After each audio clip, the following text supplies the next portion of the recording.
నారా చంద్రబాబు నాయుడు గారు ప్రొద్దుటూరు నడి బొడ్డులో ప్రొద్దుటూరు పట్టణానికి అత్యంత ప్రాముఖ్యత కలిగిన భాగం, సెంటర్ పాయింట్, జనసంచారంతో కిక్కిరిసి ఉండే ప్రాంతం శివాలయం సెంటర్. ఆ శివాలయం సెంటర్ లో రోడ్డు షో చేసి సభ నిర్వహించినారు చంద్రబాబు నాయుడు గారు. ఎన్నికల ప్రచారంలో భాగంగా పలు అబద్ధాలు చెప్పడానికి ఆ సభ ఈ ప్రొద్దుటూరు నియోజకవర్గం ఏర్పడినప్పటి నుంచి ఎన్నో రాజకీయ పార్టీలు ఎన్నో సభలు నిర్వహించి ఉంటుంది, ఎన్నో రోడ్ షోలు చేసి ఉంటుంది. టోటల్ గా ప్రొద్దుటూరు నియోజకవర్గం ఏర్పడినప్పటి నుంచి ఇప్పటి వరకు జరిగిన రాజకీయ సభలలో ఇంత ఘోరమైన, ఇంత జనము లేని పలుసని సభ ఇదే నెంబర్ 1 గా మిగిలిపోతుంది చరిత్రలో. ఇది సత్యం ప్రజలారా, ఇది సత్యం ప్రజలారా.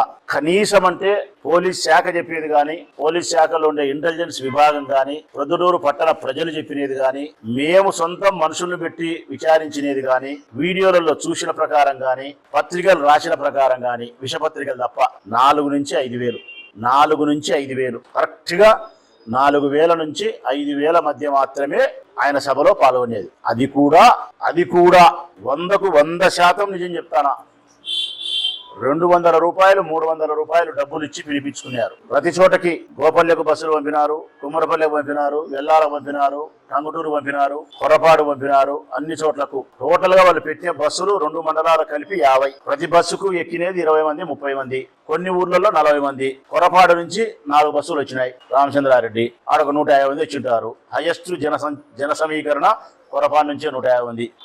ఇంకా మిగతా అన్ని చోట్ల 10 మంది 15 మంది 20 మంది. తాళమాపురం నుంచి అయితే మోటార్ సైకిళ్లలో వచ్చినారు 15 మంది, ఒక ఆటోకి వచ్చినారు 8 మంది. అన్ని చోట్ల 200 300, సంజీవనగర్ అన్ని చోట్ల 200 రూపాయలు 300 రూపాయలు డబ్బులు ఇచ్చి వరదరాజిరెడ్డి కొడుకు 3 రోజులుగా శ్రమించి వర్గాన్నంతటిని ఉపయోగించి వారి పార్టీ అధ్యక్షుడే స్వయాన నారా చంద్రబాబు నాయుడు గారే ప్రొద్దుటూరుకు వస్తే అది నడిబొడ్డు శివాలయం సెంటర్ లో మీటింగ్ పెడితే 4 నుంచి 5,000 మంది పాల్గొన్నారంటే ఇంకా చంద్రబాబు నాయుడు రాజకీయ ఇమేజ్ ఏ మేరకు ఉందో, ఏ మేరకు పోయిందో అర్థం చేసుకోవచ్చు. రంగు వెలిసిన వస్త్రం లాంటిదే రాజకీయ జీవితం చంద్రబాబు నాయుడుది. రంగు వెలిసిపోయిన వస్త్రం ఎట్లుందో నేటి చంద్రబాబు నాయుడు రాజకీయ జీవితం కూడా అంతే అయిపోయింది. ఆయన మాట్లాడుతూ ఉంటే దాదాపుగా 70% వెళ్ళిపోయినారు. వీడియోలు ఉన్నాయి, పాత్రికేయ మిత్రులు పెట్టే వీడియోలు ఉన్నాయి, మామూలు జనం పెట్టిన వీడియోలు ఉన్నాయి. 60-70% వెళ్ళిపోయారు. కేవలంగా ఉర్దూ ఉండే కార్యకర్తలు ఒక 1000 మందో 2,000 మందో మిగిలినారు తప్ప. అందుకే ఈ నియోజకవర్గంలో ఇంత ఘోరమైనటువంటి అట్టర్ ఫ్లాప్ అయినటువంటి సభ ఏదైనా ఉంది అంటే ఇది తెలుగుదేశం పార్టీ పరిస్థితి. ఇక రెండవది, ఆ సభలో వారు మాట్లాడిన మాటలు ప్రజలకు అవసరం. ఈ మొదటిది ప్రజలకు అవసరమో లేదో నాకు తెలియదు, కానీ వారు మాట్లాడిన మాటలు ప్రజలకు అవసరమేనేటి. నేను అడుగుతా ఉన్నా తెలుగుదేశం పార్టీని, ప్రజలకు గుర్తు చేస్తా ఉన్నా, చంద్రబాబు నాయుడు ఇక్కడికి వచ్చినది ఈ నియోజకవర్గమైన తెలుగుదేశం పార్టీ అభ్యర్థిని గెలిపించుకునేదానికి ఓట్లేమని అడగడానికి. ఓట్లేమని అడిగే విధానంలో ఏ రాజకీయ పార్టీ అయినా మొట్టమొదట అవలంబించే విధానం ఏంటంటే, గతంలో నేను 14 ఏళ్ళు సీఎంగా పనిచేసినాను, వీళ్ళకంటే ముందు 2014-19 నేను ముఖ్యమంత్రిగా పనిచేసినాను. నేను ముఖ్యమంత్రిగా పనిచేసిన సందర్భంలో వరదరాజిరెడ్డి గారు నా నాయకత్వంలో ఊరు ఇన్ఛార్జిగా పనిచేసినారు 14-19. అప్పుడు నేను ముఖ్యమంత్రిగా పనిచేసి ఇదిగో మీ నియోజకవర్గానికి ఇంత మేలు చేసిన, ఈ అభివృద్ధి కార్యక్రమాలు నిర్వహించిన, ఇన్ని ఇండ్లు కట్టించిన, ఇన్ని బళ్ళు బాగు చేసిన, ఇంతమంది పేదవాళ్లకు సంక్షేమాన్ని అందించిన, ఇన్ని రోడ్లు వేసిన, ఇన్ని బ్రిడ్జీలు కట్టిన, ఇన్ని కాలువల ఆధునీకరణ చేసిన, విద్యకింత మేలు చేసిన, వ్యవసాయానికి ఇంత మేలు చేసిన, ఆరోగ్యానికి ఇంత మేలు చేసిన అని ఆయన చేసినటువంటి అభివృద్ధి మా ఊరి ప్రజలకు, మన ఊరి ప్రజలకు ఆయన చేసిన మేలు చెప్పి మళ్ళీ నాకు ఓటు వేయండి, నా వారికి ఓటు వేయండి, అప్పుడు చేసిన దానికంటే 2 అభివృద్ధిని మేలును మీకు చేస్తాను అని ఓటెడుతారు. రెండవది, నా పార్టీని అధికారంలోకి తీసుకురండి, నా మనిషిని గెలిపించండి, నేను మీకు ఇంకా ఇవి చేస్తాను అని చెప్తారు. నేను అడుగుతా ఉన్నా తెలుగుదేశం పార్టీ వారిని, ప్రజలకు గుర్తు చేస్తా ఉన్నా, 1:10 నిమిషాలు చంద్రబాబు నాయుడు గారు మాట్లాడితే అందులో ఒక్క మాట అయినా ఈ నియోజకవర్గానికి తను చేసిన అభివృద్ధి గాని, ఈ నియోజకవర్గానికి తన మార్కుగా ఇచ్చినటువంటి ఏ అభివృద్ధి కార్యక్రమానైనా గుర్తు చేసినాడా అని అడుగుతా ఉన్నా. ఈ బ్రిడ్జి కట్టాననో, ఈ హాస్పిటల్ కట్టాననో, ఈ బడి కట్టాననో, ఈ గుడి కట్టాననో, ఈ ప్రాంతాన్ని నేను అభివృద్ధి చేసిన ప్రొద్దుటూరు నియోజకవర్గంలోని కానీ, వ్యవసాయానికి మేలు చేసిన అని కానీ ఒక్కటి కూడా చెప్పలే. మాట్లాడిన 1:10 నిమిషాలు నన్ను విమర్శించడానికి, జగన్ను విమర్శించడానికి, తన్ను తాను పొగుడుకోవడానికి. ఇంతకు మించి ఈ ఊరి ప్రజల యొక్క ప్రయోజనాలను పరిరక్షించడానికి గాని, ఈ ఊరి ప్రజల యొక్క అభివృద్ధి కోసం గాని ఆయన రాజకీయ ఉపన్యాసం సాగలే. నేను ఒక లేఖ బహిరంగంగా రాసిన. నేను నెల 15 రోజులుగా ప్రశ్నిస్తా ఉన్నా వరదరాజిరెడ్డి గారిని, మీరు చేసిన అభివృద్ధి ఎంతో 14 నుంచి 19 వరకు చెప్పి ఓటడగండి అని. మీకు ఇంతకంటే గొప్ప అవకాశం రాదు వరదరాజిరెడ్డి గారికి. శివాలయం సర్కిల్ ను వేదికగా చేసుకుని ఆ పరమేశ్వరుని సాక్షిగా ఈ ప్రొద్దుటూరు నియోజకవర్గంలోని ప్రజలందరికీ చెవులలో మారుమోగిపోయేటట్టు నారా చంద్రబాబు నాయుడు గారితోనే నేను చెప్పించిండాల. ఇదిగో నేను చేసిన అభివృద్ధి ఇది. ఈ ఊరు వైఎస్ఆర్ కాంగ్రెస్ పార్టీ అభ్యర్థులను ప్రశ్నిస్తా ఉన్నాడు, నువ్వేం చేసినావు అభివృద్ధి అని, ఇదిగో నేను ఇది చేసినా అని దిక్కులు పిక్కటిల్లేటట్టు ఈ ఊరి ప్రజల చెవులలో గింగురులు తిరిగేటట్టు ఆ మాటలు నువ్వు చెప్పిండాల. వేదిక చేసుకొని పుట్టపర్తి సర్కిల్ ను చెప్పలేదే? ఒకటి వరదరాజిరెడ్డి చెప్పినాడా? చెప్పలేదే. అంటే దాని అర్థం ప్రజలకు నేను విజ్ఞప్తి చేస్తాను, ప్రజలారా వినయపూర్వకంగా, వారు చెప్పుకోవడానికి ఈ ఊరికి ఏమీ చెయ్యలేదు. ఈ ఊరి ప్రజల అభివృద్ధి కోసం వారు చేసినటువంటి ఏ ప్రయత్నం కూడా లేదు. మన ఊరి కోసం చంద్రబాబు నాయుడు ఇచ్చిన నిధులు రూపాయి లేదు. అందుకే చెయ్యలేదు కాబట్టి చెప్పలేడు, చెప్పుకోలేడు. ఇక చెప్పుకునేదానికి ఎంతసేపు ఉన్నా గానీ అబద్ధాలు మాత్రమే ఆయనకు అస్త్రాలు. ఆ అబద్ధాలే ప్రసాద్ రెడ్డి చీరచంద్రం అమ్మినాడు, మటకా ఆడిపించినాడు, క్రికెట్ ఆడిపించినాడు, భూములు కబ్జా చేసినాడు, హత్యలు చేసినాడు, గుట్కా ప్యాకెట్లు అమ్మినాడు, 2000 కోట్ల ఆస్తింది. ఇది చంద్రబాబు నాయుడు మాట్లాడిన మాటలను నేను రాగిన 50 పైసా కూడా పరిగణలోకి తీసుకోను. కారణం ఇది పచ్చి అబద్ధం. ఇది 10,000 సార్లు వాళ్ళు మాట్లాడిన మాట.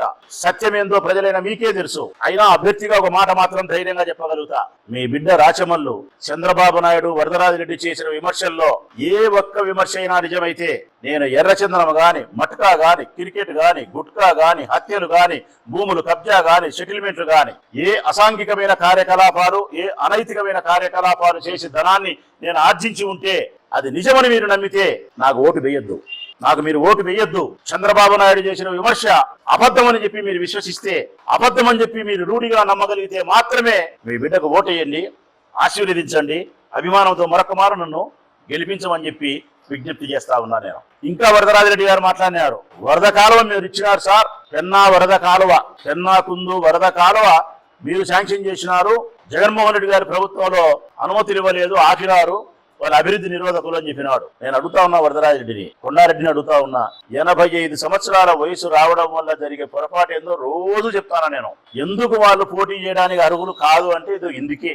రాజశేఖర రెడ్డి గారి ప్రభుత్వంలో వరదరాజిరెడ్డి గారికి నిధులు కట్టబెట్టాలని, ఈ ఊరికి నీళ్లు ఇవ్వాలని కాదు వరదరాజిరెడ్డి తెచ్చినది, కాంట్రాక్ట్ వర్క్ కోసం. రాజశేఖర రెడ్డి కూడా పెద్ద హృదయం కలిగిన వాడు కాబట్టి తన మనిషి వరదరాజిరెడ్డికి మేలు చేయాలని చెప్పి ఆ కాలువ పని ఇచ్చినాడు. 12.5% ఎంతో వేసుకొని నీ కొడుకు కొండారెడ్డి కాంట్రాక్ట్ తీసుకున్నాడు. అసంపూర్ణమైనటువంటి కొన్ని 10 కోట్ల రూపాయల పనులు చేసి కాలువలు కొన్ని చోట్ల తవ్వి పర్లపాడు గ్రామాలను నాశనం చేసి, కాలువలు మధ్యలోనే వదిలేసి, ప్రభుత్వ సొమ్మును నాశనం చేసి, నీ కొడుకు డబ్బు స్వాహా చేసి అటకెక్కించినారు. ఇచ్చింది రాజశేఖర రెడ్డి, ఇచ్చింది నీ కోసం, నీకు డబ్బులు సంపాదించుకునే దానికోసం.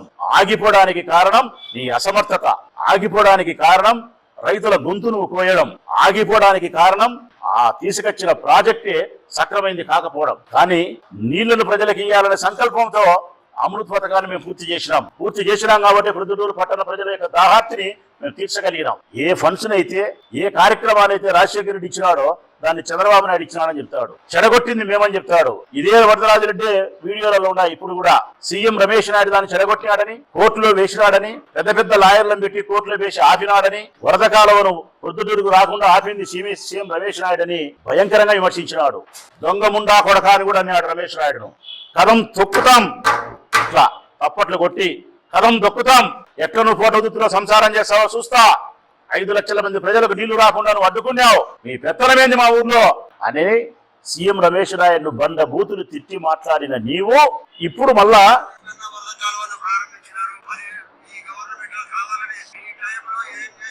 సౌండ్ ఉందా?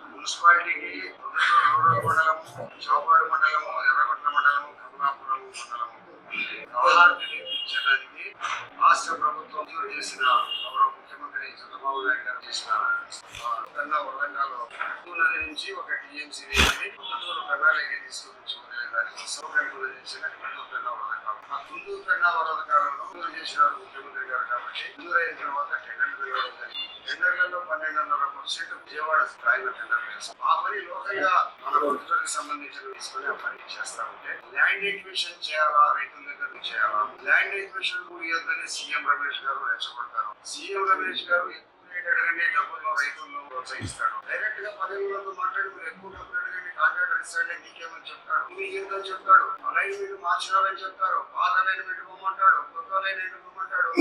అన్ని ఆయన రాకుండా రెచ్చగొడతాడు. అంతేకాకుండా ఇప్పటి వరకు కన్నా కాలం నిలబెట్టమని చెప్పి మేము ల్యాండ్ ఎక్విజిషన్ భూములు లేవని చెప్పి 8 రెట్లు హైకోర్టు 8 రెట్లలో ఏ ఒక్క మాత్రం పొరపాటు రైతులు సొంతంగా డబ్బులు వసూలు చేసుకుని కేసు మిగతా 7 కేసులు సీఎం రమేష్ గారు తన సొంత పెట్టి పెద్ద వకీలు హైదరాబాద్ లో ఉండబడిన పేరు మిషన్ వకీలను పెట్టి 7 సార్లు ఆయన ఈ వరదకాలం కోసం రిటర్న్ చేశారు. దాంట్లో ఏం తెలిసిపోయినా మీరు వేస్తాడు పోతున్నారని మా వకీలు వాళ్ళ వకీలు అడిగితే ఈ పార్టీ వాళ్ళు ఏమంటున్నారా మేము వేస్తాను. ఎవరు మీ పార్టీ వాళ్ళంటే సీఎం రమేష్ గారు. ఆయన మాకు డబ్బులు ఇస్తాడు, మేము వేస్తాడు కూడా చెప్పండి. ఏంటి నీకు ప్రభుత్వ ప్రజల మీద, ఈ ప్రాంత ప్రజల మీద టౌన్ కు 4 మండలాలకు నీళ్ళు ఇచ్చేది కాకుండా 25,000 ఎకరాలకు సాగునీరు ఇస్తారు. అటువంటి స్కీమ్స్ ముఖ్యమంత్రి గారు శాంక్షన్ చేస్తే నువ్వు దొడ్డిదారులు ఈ స్కీమ్ నమ్ముకొని ఈ ప్రాంతానికి నా మీద ఉండబడిన వ్యక్తిగత నా మీద ఉండబడిన కక్షతో స్కీమ్ ని ఆపాలని ప్రయత్నం చేసే ఈ యొక్క రాజ్యసభ సభ్యుడు ప్రజాద్రోహి సీఎం రమేష్ నాయుడు.